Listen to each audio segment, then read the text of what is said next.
Hey everyone, my name is Kris Barocsi. Welcome to Comment Time 29. Let's start with a short update before we get into the comments. There's a lot of things happening right now next week, and in the next couple of weeks there are some really cool new releases that I'm very excited about. I'm also just about to finish the album. There are a few more little things to record. Most of the songs are mixed, so the next big step is going to be mastering the album and then of course releasing it. Regarding the release, now it's going to be online, of course, on all these streaming platforms, and you can grab it in iTunes and wherever you get your music from. But I have a question to all of those who like actual physical copies. Are you more of a CD purchaser or more of a vinyl person? Because honestly, it's really expensive to do both, especially vinyl is expensive to produce. But I want to make sure that I don't just follow my gut feel, right? Because I am a vinyl person if it comes to actual physical copies. I barely have any place to stick a CD in at this point in my home, so I would definitely prefer vinyl. But if everyone says like, what? No, do CDs, that's better than vinyl, I will do it, of course. Just let me know in the comments below. But the only thing I want to ask you is to only comment if you actually plan on maybe buying it, because if you won't buy my album anyhow, it doesn't really matter for this project. I'm sure you know what I mean. Let's kick off with the first comment. This came from Mark, RCHZ, whatever that last name is. How do the neck sizes compare? Are they the same? We're talking about the video where it compared this guitar. This is an R8 or a 58 reissue custom shop Les Paul to a normal US production standard, like a 50s standard, the gold top. Maybe you've seen the video. If not, it's the guitar that we continuously play in the Thomann videos. That's our studio guitar. It's an amazing guitar that's a standard production, and this is a custom shop. The Les Paul standard 50s neck is awesome. It is nice and round. It's beautiful. It kind of feels like it's closer to the 59 neck profile of the custom shop Les Pauls, right? The 58, this one, I'm not sure if you can tell on camera. It's really tough to tell. It just looks different always on cam. This is even bigger, like it's more chunky for sure. Like this is a kind of neck that if you like thin necks, this is unplayable. If you like sort of medium necks, it's surprisingly, shockingly easy to play, even though you're not used to it. And if you like bigger necks, this is the dream. It's amazing. I have kind of a bigger palm, but really short fingers. Weird, I know, but it's how it is. I like to feel the whole neck when I'm grabbing a chord. It's still doable when your thumb rolls back and does the traditional, you know, how you're supposed to be playing the guitar. It works still, but of course it's very comfy if your thumb is up here and you do your bends or your sort of sloppy bluesy kind of playing, or your over thumbing still kind of works, but it's a little tougher because there's so much wood in the back. So yeah, this is much bigger. It's a taste thing, of course. As told, the 50s and 60s style normal production Gibson Les Paul standards both have thinner necks, and those just fit most people, I guess. Gibson went like wanting to play it safe with those models, and the 60s is going to be like a really slim, like a slim taper kind of 60s neck, and the 50s is closer to a 59 custom shop neck. As mentioned, the 58 is just huge. The only neck, as a matter of fact, that is very close to this one, I think it's even a little thicker, is the neck on my standard production Les Paul Junior. The black one you've seen in a couple of my videos, and the one I'm planning on modding very soon, refinishing and stuff, that has a huge neck, a humongous neck. So that is definitely the 58 vibe, very close to the R8 or the 58 reissues neck profile. Here's another one about humbuckers. This was my Jimmy Page mod video, which came out recently, where I removed the pole pieces in the neck pickup to see how that sounds, because that's something that we've seen Jimmy Page doing. And Clockwork 914 asks, can roughly the same result be achieved by adjusting the volume and tone settings? Yeah, kind of. Like the effect was, if you remove the pole pieces, the volume and the EQ of this pickup changes. It drops back for sure. It sounds a bit more hollow, thinner, more articulate, and definitely quieter compared to its original state, and also compared to the bridge pickup, right? So if you want to have that sound, you can kind of get close if you, for example, install coil tap. Not a coil split, that's a different sound, that's like a single coil kind of sound. Coil tap, where the coils, the weaker coil just gets tapped a bit, right? You can Google how that works. Coil tapping is not that complicated, but you need certain stuff and you need to pick up with 4 conductors, otherwise it's going to be tricky. So that could be a solution. Or of course, if you have a treble bleed mod on this volume knob, on the neck pickups volume knob, then you can also, it should be first of all a really mild treble bleed, which means that if you turn it down, it doesn't get all super trebly.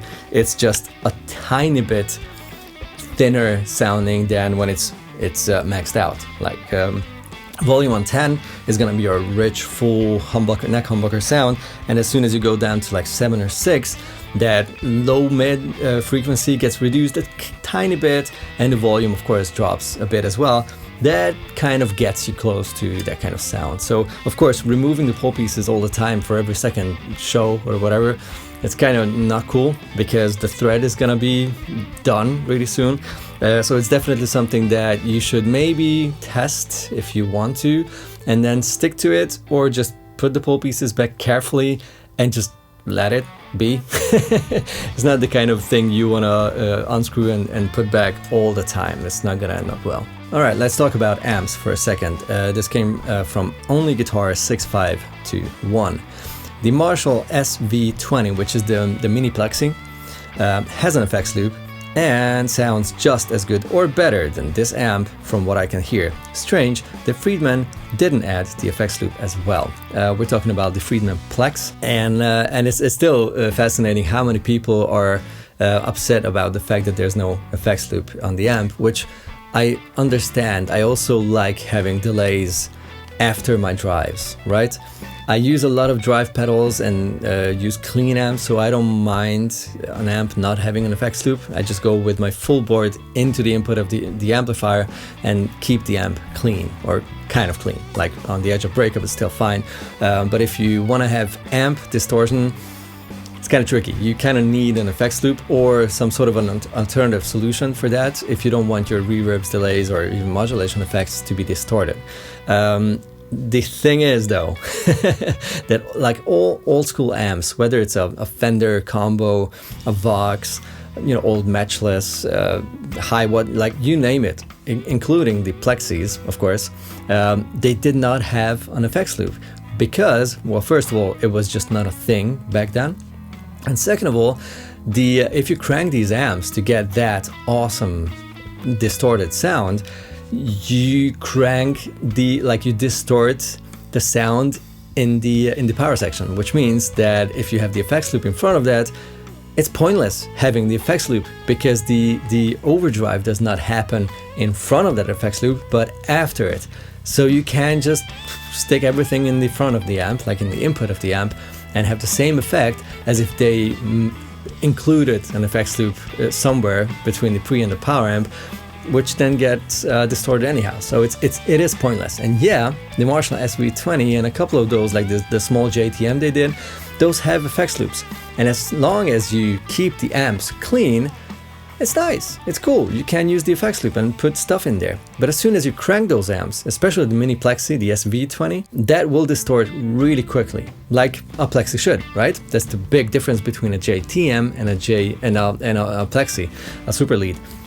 JTM does stay clean for much longer, and that is much more of a clean to low gain crunch amp for that reason. And a lot of people who use pedals prefer the JTM. For example, that pedal show, Mick, huge JTM fan, not that much of a plexi fan, because it just gets too dirty too quickly for him to still use the pedals. So as soon as you crank the SV20, that effects loop is pointless. I'm sorry to say it, but it will distort. Your delays will be saturated. If you have a clean boost for solos in that effects loop, it will just give you more gain, not at all more volume, which would be the function of the clean boost.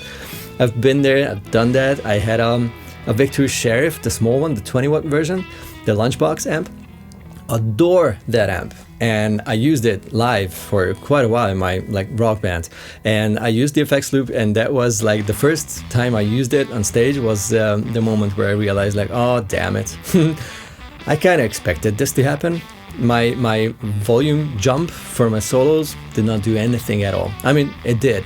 It gave me more gain, and that's it. And my delays were kind of saturated. It's what it is.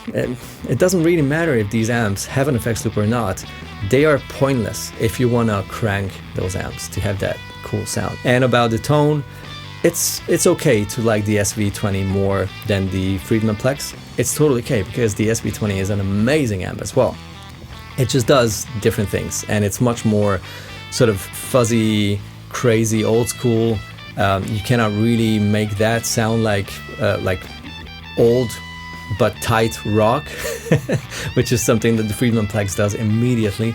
It's much more controlled. Talking about the Plex, it's much more controlled and tight, much more pleasing to the ear, and for that reason it's, for me, a much more usable plexis style amp compared to the SV20, which, as told, that's much more of a raw, nasty sort of I'm about to explode kind of sound, which is amazing. I just usually gravitate towards a bit more controlled and ear-pleasing kind of sounds. So yeah. All right, this one is interesting. It's from AD21. I'm thinking about getting a companion to my new Germanium Tumnus Deluxe. Congrats, dude. That's an awesome pedal. Should I get these two instead of one Pantheon? Going into clean, these would be my only drives. We're talking about the two budget Wampler pedals, the Triumph and the Venom. One is an Overdrive, super sweet, kind of mid-focused, and the other one is like a big amp in a box style distortion pedal. If the alternative would be the single Pantheon, not the double Pantheon, then definitely these two. You can get these two for about the same money as a single Pantheon.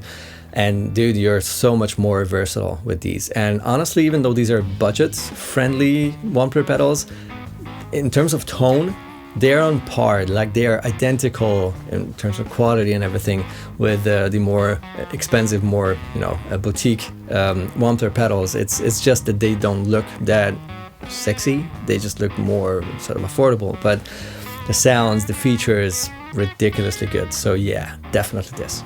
Or these, I should say. And AD21 had another question under another video of mine. What are the best mid-gain pedals to boost with a Klon? I'm guessing he's still kind of thinking about the same situation. Like, he has the Tumnus Deluxe, the Germanium Tumnus Deluxe, and wants to put something after it. Like, wants to have a pedal that he can boost with his Klon style pedal.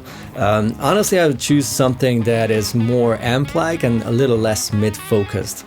For example, I mean, these are just examples, right? There are tons of pedals that I will not mention, I don't really know, and I would love them if I tried them, so you know what I mean. Something like the Full Tone OCD or the Warm ODD, something like the Boss Blues Driver, right? Much more sort of, not really scooped, but much more sort of even EQ'd pedal. And you can push that with the mid-hump, the mid-push of the Klon. That is really cool. Of course, all the blues breakers, that's my cup of tea. That's what I do all the time, whether it's the Cassiter, Toxic Twins, or JHS Morning Glory, or the Cornerstone Colosseum, or any of the other really cool sort of blues breaker based sounds. That's gonna work for sure. A lot of really cool pedals, man. I would choose something that's much more amp-like or like balanced in terms of EQ, that you don't overdo that mid push, right? Because, well, the Wampler will definitely give you the right amount of mid and the right kind of mid frequency. You don't need another pedal that does the same thing. It's just gonna be a little too much, and we'll start to sound a little bit like this. So yeah, that's my long and winding answer. And the last comment is from someone I cannot pronounce your YouTube handle. So sorry. I have encountered one strange thing. When I slightly adjust the height of the bridge humbucker on my guitar, it affects the sound of the neck humbucker. Maybe it's placebo, the changes are subtle, but still, is it possible to explain it from a scientific point of view? Totally, of course. This effect will be less or more aggressive depending on the pickups, on the pickup height, and the output of the pickups, etc. If you take, for example, single coils like the Strat pickups, right? 3 of those have, like all single coils, have the magnets way close to the strings. The pole pieces, those round thingies that you see, those are the magnets, which means that if you get too close to the strings with them, you will affect the vibration of those strings radically, like to a point where they start to sound very strange on the upper frets. That's something that tells you that your Strat or Tele or whichever pickups need to go lower. Now on humbuckers, this effect is a little less aggressive. That's why you say it's a subtle effect on your tone, because the magnets sit actually at the bottom, and the pole pieces and all the rest, those are like wires and screws and metal sticks, really. So the magnets sit at the bottom of this pickup construction. But still, the magnetic field is there and affects the strings. So whenever you get too close to the strings or get very far, the vibration of the strings get affected. Obviously, it's a magnetic pull, right? It's a magnetic field, and since strings are made out of metal that react to magnetic fields, the vibration of the strings will change, which will essentially just change the way they sound, right? Also change the sustain, the length of the sustain. If you go crazy with like going very close to the strings with the pickups, but the tone definitely changes as well. So you can just select your neck pickup and adjust the bridge pickup, and you will hear a small difference. Of course, depending on your rig, this will help you to hear that difference or not. This is another story, but yeah, these things definitely make sense. And even though I'm not a physicist, I learned that as well and talked to clever people who explained it with much better words, but I hope this still explains stuff to us who don't have a PhD in physics. Alright, thanks so much for watching, and stick around as told. Cool videos coming up next week, and yeah, hit me up with your questions or anything else that you want to share in the comments below. Subscribe to the channel, give this video a like if you want to. Check out the merch, because it's cool and stuff, you know, and also helps me to run this channel. So take it easy. See you next time. Bye-bye.